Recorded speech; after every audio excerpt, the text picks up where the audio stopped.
আল্লাহ তাআলা তৌফিক দান করুন, বলেন আমিন। তাফহিমুল কোরআনের ভূমিকা, এটা মাওলানা মওদুদী রাহিমাহুল্লাহ তাআলা বলেছেন, এটা তাফহিমুল কোরআনের ভূমিকা, এটা কোরআনের ভূমিকা না। আমরা যে আলোচনাটা করব এখন, এটা কি কোরআনের ভূমিকা নাকি তাফহিমুল কোরআনের ভূমিকা? মাশাআল্লাহ, এটা হলো প্রথম পয়েন্ট, মানে ভূমিকা। এটা হলো আমাদের আলোচনার ভূমিকা। আমাদের আলোচনাটা হচ্ছে তাফহিমুল কোরআন নামক তাফসীর গ্রন্থের ভূমিকা। এটা কোরআনে কারিমের ভূমিকা না। বলেন তো দেখি, কোরআনে কারিমের ভূমিকা কোনটা? মাশাআল্লাহ, সূরাতুল ফাতিহা।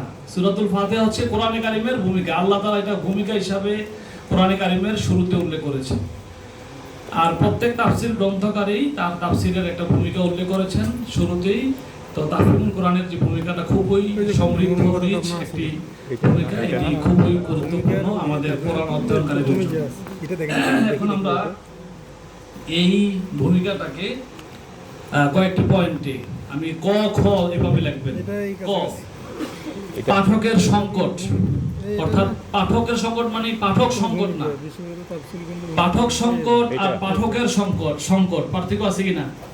পাঠক সংকট মানে পাঠক কম, আর পাঠকের সংকট মানে হলো পাঠক যে সংকটে পড়তে গিয়ে পাঠকের সংখ্যা কম না, বরং সংখ্যা অনেকেই তাফহিমুল কোরআন পড়েন বা কোরআন পড়েন, কিন্তু কোরআন পড়তে গিয়ে কোরআনের পাঠক কি সংকটে পড়েন। মাওলানা মওদুদী রাহিমাহুল্লাহ তাআলা তাফহিমুল কোরআনের ভূমিকার মধ্যে প্রথমে সংকটগুলো উল্লেখ করেছেন। তাহলে ক মানে মূল পয়েন্ট, ক পয়েন্টের শিরোনাম কি? পাঠকের সংকট। কার সংকট? পাঠকের সংকট। পাঠকের সংকট কয়ের এক, অধ্যায় অনুচ্ছেদে বিভক্ত নয়। এটা একটা সংকট, মানে পাঠক বোঝার ক্ষেত্রে, কোরআন বোঝার ক্ষেত্রে এই একটা সংকটের মধ্যে পড়ে। যেমন আপনি যে কোনো একটা পাঠ্য বই হোক বা আপনার ইসলামী সাহিত্য হোক, যেমন চরিত্র গঠনের মৌলিক উপাদান, মূল বক্তব্য, ভূমিকা, তারপরে মূল বক্তব্য, প্রথম পরিচ্ছেদ, দ্বিতীয় পরিচ্ছেদ, এরকম পরিচ্ছেদ অধ্যায় ভাগ করা আছে কিনা? আছে। কিন্তু কোরআনে কারিম কি এরকম ভাগ করা আছে কিনা? যদিও আমরা বলছি সূরা ফাতিহা ভূমিকা, কিন্তু এটা কি ভূমিকা হিসাবে উল্লেখ আছে কোরআনে? মুকাদ্দামাতুল কোরআন, তারপরে আউযু বিল্লাহি মিনাশ শাইতানির রাজিম, আলহামদুলিল্লাহ, এরকম লেখা নাই। তারপরে আল বাবুল আউয়ালু, হাদিসের কিতাবে এমন আছে যে প্রথম অধ্যায়ের মধ্যে প্রথম পরিচ্ছেদ, দ্বিতীয় পরিচ্ছেদ, তৃতীয় পরিচ্ছেদ, এরকম ভাবে বিন্যাস করা আছে। কিন্তু কোরআনের মধ্যে আল বাবুল আউয়ালু, তারপরে আল ফাসলুল আউয়ালু, প্রথম পরিচ্ছেদ, এরকম ভাবে অধ্যায় এবং পরিচ্ছেদে বিভক্ত করা নাই। এটা একটা সংকট। মানুষ কোরআন যখন পড়া শুরু করে মনে হয় যেন এক মহাসমুদ্রের মধ্যে নেমে গেছে, কোন কিনারা পাচ্ছে না, কোনো আগা মাথা পাচ্ছে না। এটা একটা সংকট। তাহলে পাঠকের সংকটের মধ্যে এক নম্বর পয়েন্ট কি? অধ্যায় অনুচ্ছেদে বিন্যস্ত নয়। 2 নাম্বার, মূল বক্তব্য খুঁজে পাওয়াটা দুষ্কর। কোরআনের মূল বক্তব্য কোথায়, কি, এটা অনেক পাঠকই জানেন না। এজন্য তিনি হাতরান কোরআন পড়তে গিয়ে, কোথায় কোন দিকে থেকে কোন দিকে যায়, কখন বনী ইসরাইলের ঘটনা, কখন গরুর ঘটনা, কখন মুসার ঘটনা, কখন ইব্রাহিমের ঘটনা, কি যে আল্লাহ তাআলা বলতে চাচ্ছেন সে মনে হয় যেন বুঝতে পারতেছে না। কারণ কি? মূল বক্তব্য খুঁজে পাওয়া দুষ্কর তার কাছে, আর কি, পাঠকের কাছে। 2 নাম্বার, মানে কয়ের 2।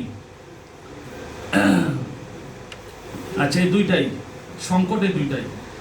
এই সংকটের কারণ কি? এবার আসেন সংকটের কারণ, মানে ক এর অধীনে, এটা কয়ের একটা আপনি মানে সাব পয়েন্ট বলতে পারেন। সংকটের কারণ, এই সংকটের কারণ কি? কারণ হলো কোরআনের রচনা পদ্ধতি চ্যালেঞ্জিং।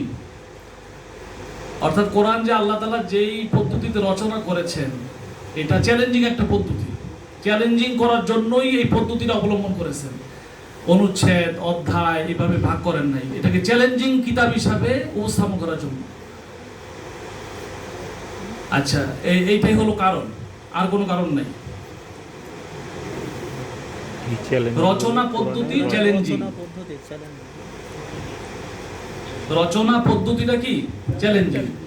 আপনার সূরা বাকারার 23 নম্বর আয়াতে যে আয়াতটি উল্লেখ আছে, ওয়াইন কুনতুম ফি রাইবিম মিম্মা নাযালনা আলা আবদিনা ফাতু বিসূরাতিম যদি তোমরা কোরআনের মধ্যে কোনো সন্দেহ আছে বলে মনে করো, কোরআনের মধ্যে সন্দেহ বলতে কি, কোরআন যে আল্লাহর বাণী এই ব্যাপারে যদি সন্দেহ আছে বলে মনে করো, তাহলে তোমরা তো আরবি ভাষার লোক। মক্কাবাসীদের ভাষা কি ছিল? আরবি ভাষা, মাতৃভাষাই আরবি তাদের। তো আল্লাহ তাআলা যে কোরআন নাজিল করেছেন, এটা কোন ভাষায় নাজিল করেছেন? আরবি ভাষায়। সেই ভাষাটা আরবরা যেই ভাষায় কথা বলে ঠিক সেই ভাষায়।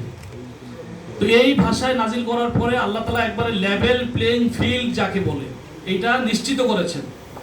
আল্লাহ তাআলা যদি এমন কোন শব্দ ভাষা ব্যবহার করে কোরআন নাজিল করতেন যে শব্দ ভাষার ব্যাপারে আরবদের জ্ঞান ছিল না, জ্ঞান না থাকা কোনো শব্দ ভাষা ব্যবহার করতেন, অথবা আরবি ভাষার এমন কিছু অজানা অচেনা শব্দ ব্যবহার করতেন, বিরল শব্দ ব্যবহার করতেন যে শব্দগুলো আরবদের জানা ছিল না, তাহলে আরবরা বলতে পারতো যে আল্লাহ আপনি তো এমন কিছু শব্দ ব্যবহার করেছেন যেগুলো সচরাচর আমরা ব্যবহার করি, এই জন্য আমরা পারি নাই। আমাদের ভাষা ব্যবহার করে যদি আপনি আরবি নাজিল করতেন কোরআন, তাহলে হয়তো আমরা পারতাম।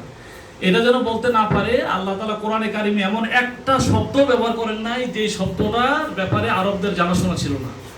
তাদের পরিচিত শব্দ ব্যবহার করেই আল্লাহ তাআলা কি করেছেন? কোরআন রচনা করেছেন। রচনাটা করেছেন এমন পদ্ধতিতে, কবিতাও না, গদ্যও না, পদ্যও না, বিজ্ঞানের কিতাবও না, অর্থনীতির কিতাবও না, ধর্মীয় কিতাবও না, এমন একটা চ্যালেঞ্জিং পদ্ধতিতে আল্লাহ তাআলা এই কিতাবটা রচনা করলেন এবং এটাকে দুনিয়ার মানুষের কাছে পাঠালেন, যেন আরবের বড় বড় সাহিত্যিকরা, আপনারা সকলে জানেন যে ওই যুগের সবচেয়ে বড় সাহিত্যিকরা ছিল কোন এলাকার? আরব এলাকার। তারা কবিতা রচনা করে কাবা ঘরের ওয়ালে লটকায় রাখতো। এক বছরের জন্য চ্যালেঞ্জ ছুটতো যে পৃথিবীর কোনো কবি সাহিত্যিক যদি আমাদের কবিতার মতো কবিতা লিখতে পারো তাহলে লিখে এটার সাথে টানাই দাও। কেউ পারতো না, চ্যালেঞ্জে ফেল করতো। তো এই বড় বড় কবি সাহিত্যিকদের সাথে চ্যালেঞ্জ ছড়িয়ে দিয়েছেন আল্লাহ তাআলা কোরআনের মাধ্যমে। এমন একটা অদ্ভুত এবং নতুন একটা অচেনা একটা পদ্ধতি, শব্দ তাদের কিন্তু পদ্ধতিটা নতুন। এই নতুন চ্যালেঞ্জিং পদ্ধতিটা মানে কনফার্ম করার জন্যই আল্লাহ তাআলা মূলত অধ্যায় বাব এগুলো বাদ দিয়ে এবং মূল বক্তব্য যে কোথায় আছে এটা একবারে মিশিয়ে রেখেছেন পুরা কোরআনের মধ্যে। এইটা হলো সংকটের কারণ। তাহলে সংকটের কারণটা কি দাঁড়াইলো? কোরআনকে চ্যালেঞ্জিং হিসাবে উপস্থাপন করার জন্য এই রচনা পদ্ধতিটা আল্লাহ কি করেছেন? অবলম্বন করেছেন। এখন এই সংকট থেকে তো উদ্ধার হওয়া লাগবে নাকি? মাওলানা মোদী রহমতুল্লাহ এবার এই সংকট থেকে উত্তরণের উপায় উল্লেখ করেছেন। এই সংকট থেকে উত্তরণের উপায় কি? এটা কয়ের এই সাব পয়েন্ট, কয়ের 3 নাম্বার সাব পয়েন্ট, সংকট থেকে উত্তরণের উপায়। এখান থেকে এই সংকট থেকে উত্তরণের যদি আমরা উত্তরণ করতে চাই বা বের হতে চাই, তাহলে 1 নাম্বার এই সংকটের উত্তরণের উপায়ের 1 নাম্বার, মানুষ আল্লাহ তাআলার স্বাধীন প্রতিনিধি, এটা বিশ্বাস করতে হবে। কোরআন অধ্যয়ন শুরু করার আগে মানুষ একমাত্র কার স্বাধীন প্রতিনিধি? আল্লাহ তাআলার স্বাধীন প্রতিনিধি। মানুষ আল্লাহর স্বাধীন প্রতিনিধি। 2,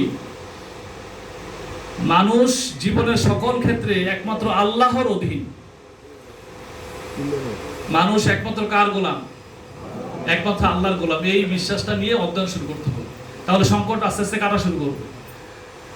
1 নাম্বার কি বলছিলাম?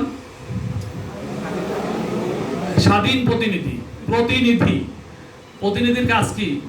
এই ছোট্ট কথা বলার মধ্যে কিন্তু এর ভিতরে কিন্তু বিশাল কিছু লুকায়িত রেখেছেন, ইঙ্গিত করেছেন। নেতৃত্ব দেওয়া। প্রতিনিধির কাজ হলো মূল মালিক যে, সেই মালিকের, যেমন ওষুধ কোম্পানির রিপ্রেজেন্টেটিভ তারা যারা বা অন্যান্য কোম্পানির প্রতিনিধি যারা, তারা কি করেন? তারা অন্য কোম্পানির ঔষধের প্রচারণা করেন নাকি নিজ কোম্পানির ওষুধের প্রচারণা করেন? নিজ কোম্পানির ওষুধের প্রচারণা করেন। কিন্তু দুর্ভাগ্যের বিষয় হলো কোন রিপ্রেজেন্টেটিভ যদি, স্কয়ার কোম্পানির কোন প্রতিনিধি যদি ইবনে সিনার ঔষধের প্রচারণা করে আর এই খবর যদি স্কয়ার কোম্পানির মালিকের কাছে যায়, তাহলে চাকরি কি একদিনের জন্য থাকবে? যে একদিন একটু অপেক্ষা করি এরপর দেখি, একদিনের জন্য চাকরি থাকবে না, চাকরি বাদ, পানিশমেন্ট হবে। এখন আমরা কার প্রতিনিধি? আল্লাহর প্রতিনিধি। আল্লাহ তাআলার যেই রুলস, যেই রেগুলেশন, যেই নিয়ম নীতি, এগুলো প্রচার করা, প্রসার করা, মানুষকে বলা, এই আলোকে পৃথিবী চালানো, নিজেও চলা, অন্যকে চালানো। একবারে ডেলিগেটেড স্কয়ার কোম্পানির রিপ্রেজেন্টেটিভ তাকেই বলা হবে যে স্কয়ার কোম্পানির ওষুধ নিজে খায়, অন্যকে খাইতে বলে। সে নিজে খায় না, যেমন নাকি বাজে কোম্পানির কিছু ওষুধ আছে, ওই কোম্পানিরও কিছু রিপ্রেজেন্টেটিভ আছে, সেই রিপ্রেজেন্টেটিভ কি ওই বাজে কোম্পানির ওষুধ খায়? সে নিজে খায় না, কিন্তু মানুষকে, ডাক্তারকে বলে, মানুষকে বলে এটা খাও। তাহলে সে মূলত প্রতারণা করছে মানুষের সাথে। কিন্তু ঠিক যারা নাকি ভালো কোম্পানি চাকরি করে, সে ওন করে ইবনে সিনাকে, স্কয়ারকে, যে আমি এই কোম্পানি চাকরি করি, এই ওষুধকে আসলেই ভালো মনে করি, আমি নিজেও খাই, আপনিও খান। এটা হচ্ছে প্রকৃত রিপ্রেজেন্টেটিভ। ঠিক আল্লাহ তাআলার প্রকৃত প্রতিনিধি হচ্ছে তারাই যারা নিজেরা আল্লাহ তাআলার বিধানকে ওন করে, ধারণ করে, এবং উম্মাকে, জাতিকে, দুনিয়াবাসীকে বলে আপনারাও মানেন, আপনি ভালো উপকার পাবেন। তিনি হচ্ছেন প্রকৃত প্রতিনিধি। আর যদি নিজে যতটুকু মানে আর না মানে, নাম কাওয়াজতে হয়তো একটু মানে বা মানে না, এবং মানুষকেও মানতে বলে না, বরং মানুষকে তো মানতে বলেই না, বরং আল্লাহর আইন বিধানগুলোর পরিবর্তে মানুষের তৈরি করা আইন বিধান যেন মানুষ মানে এবং সে অনুযায়ী যেন মানুষ চলে, দুনিয়া চালায়, সেজন্য কাজ করে। এরকম প্রতিনিধি দুনিয়াতে আছে নাকি নাই? আছে। লক্ষ লক্ষ কোটি কোটি প্রতিনিধি আছে, আল্লাহর প্রতিনিধি, যে আল্লাহর আইনের বাইরে মানুষের তৈরি করা আইন অনুযায়ী সমাজ রাষ্ট্র চালানোর জন্য চেষ্টা করে, কাজ করে। তাহলে আল্লাহ তাআলা ধৈর্যশীল, সীমাহীন ধৈর্যশীল। এই জন্য আল্লাহ তাআলা অপেক্ষা করেন, দেখেন বান্দা ফিরে আসে কিনা, আমার খায়, আমার লয়, আমার অক্সিজেন গ্রহণ করে, আমার বেতন খায়, আমার শস্য ফল ফলাদি সব খায়। স্কয়ার কোম্পানির মাসে 50,000 টাকা বেতন খাইয়া যদি আপনি একবারে একদিনের জন্য একটু উল্টাপাল্টা কাজ করেন, আপনার চাকরিটা চলে যায়, তাহলে স্কয়ার্স কোম্পানির 50,000 তুলনায় আল্লাহ তাআলার কয়েক কোটি, কয় লাখ নিয়ামত আমরা ভোগ করি, তার কি কোনো হিসাব নিকাশ আছে? তো সেই হিসাব নিকাশের বাইরে নিয়ামত ভোগ করা, এই নিয়ামত খাওয়ার পরে যখন নাকি মানুষ আল্লাহর আইন বাইরে অন্য কারো বিধান প্রতিষ্ঠা করার চেষ্টা করবে, সে আল্লাহ তাআলার দৃষ্টিতে নাফরমান, কাফের হিসাবে সাব্যস্ত হবে। নাউজুবিল্লাহ। এটা আপনারা সবাই বুঝে, আলহামদুলিল্লাহ, মানুষকে বুঝাইতে হবে এই বিষয়টা। তাহলে মাওলানা মোদি কি বলেছেন? যে মানুষ আল্লাহ তাআলার স্বাধীন প্রতিনিধি। দুই নাম্বার কি? মানুষ একমাত্র কার অধীন?